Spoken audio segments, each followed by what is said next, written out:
Hello and welcome to another episode of the Haftarah Drop. I'm Rabbi Michael Shields, Associate Rabbi here at Temple Sinai.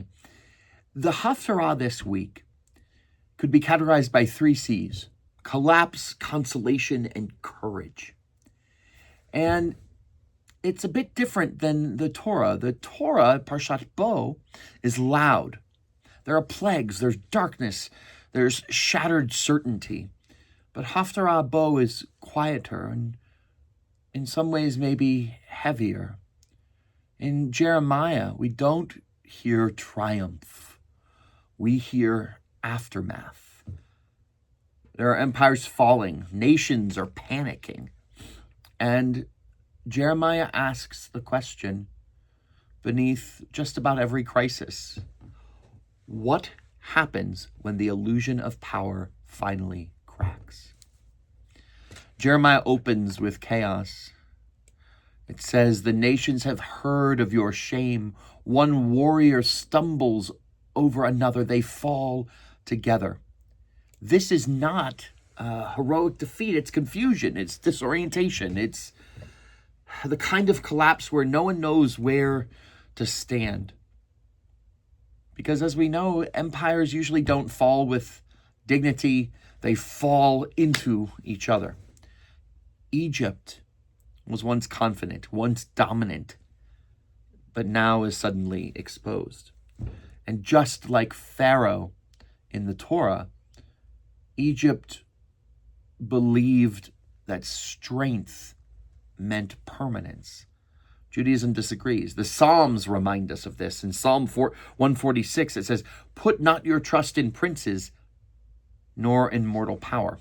Because human power, no matter how impressive, always has an expiration date.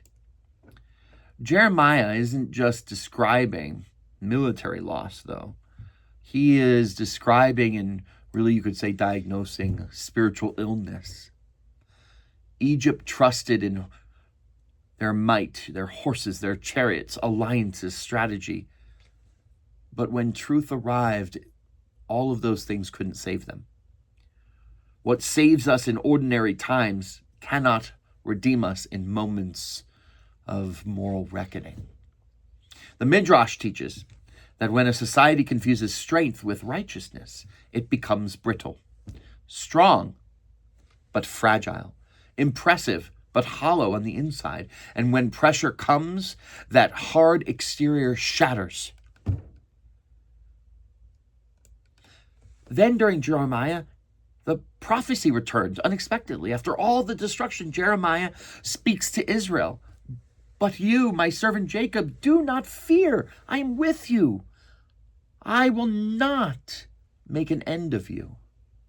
What a tender promise. Perhaps the most tender in the entire prophetic tradition. Empires may end, but Israel is not allowed to disappear. Not because Israel's perfect, but because Israel carries a covenant. This is something we should hold on today. Israel's not perfect, but Israel holds and carries a covenant and seeks to live up to that covenant. The Talmud says, even when Israel is scattered, the divine presence goes with them. God isn't waiting for us on the finish line. God is walking through the collapse with us, through the harshness, through the times of trials and tribulation. Jeremiah is brutally honest. Israel will be disciplined. There will be consequences. But listen carefully. "I will discipline you with justice, but I will not destroy you." Judaism believes in accountability without annihilation. This is one of our deepest theological commitments. God does not erase people. God refines them. The great Rabbi Samson Raphael Hirsch taught that Jewish survival is itself a form of testimony. That history bends not towards domination, but towards moral responsibility. In Parshat Bo in the Torah, Pharaoh refuses to bend and Egypt breaks. In Jeremiah, Egypt breaks. And Israel is told not to lose heart. We see that freedom begins when we stop confusing power with purpose. This Haftarah speaks to anyone living through uncertainty, to anyone watching systems wobble. And we might look out at our own country and see systems that appear to be wobbling, that appear to be shaking. We see intense disagreement. We're sometimes not sure who is the empire and who is the oppressed. Jeremiah answers the question of whether endurance is still possible. He answers it softly but firmly. You are not alone. You are not forgotten, and your story is not over. We see from this Haftarah, and we see in our lived existence, our historical existence, that empires often rise by force and they fall by arrogance. But a people anchored in covenant, in meaning, we could extend that to a constitution or a set of laws. A people anchored in something of meaning. That people has a better chance to survive.